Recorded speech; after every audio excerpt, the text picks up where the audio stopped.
Welcome to 19 Bayview Hill Road in Rose Bay, a landmark estate and architectural masterpiece set high above Sydney Harbour in one of the city's most coveted addresses.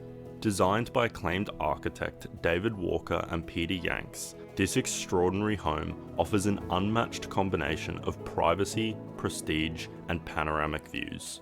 Set on over 1,000 square metres of land, the residence captures uninterrupted vistas of the Sydney Opera House and Harbour Bridge, visible from nearly every room.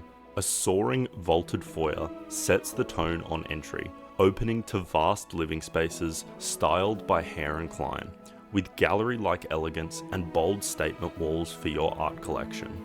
With over 1,100 square metres of internal space, this home was built for grand entertaining, from intimate gatherings to events hosting over 200 guests.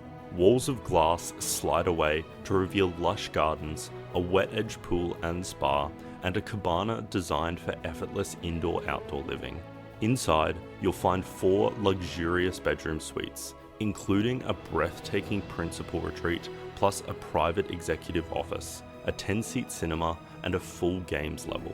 With direct access to the Hermitage Foreshore Reserve, moments from secluded beaches, top schools, and village spots, this is more than a residence. It's a rare piece of Sydney's harbourfront elite, secure, serene, and utterly world-class.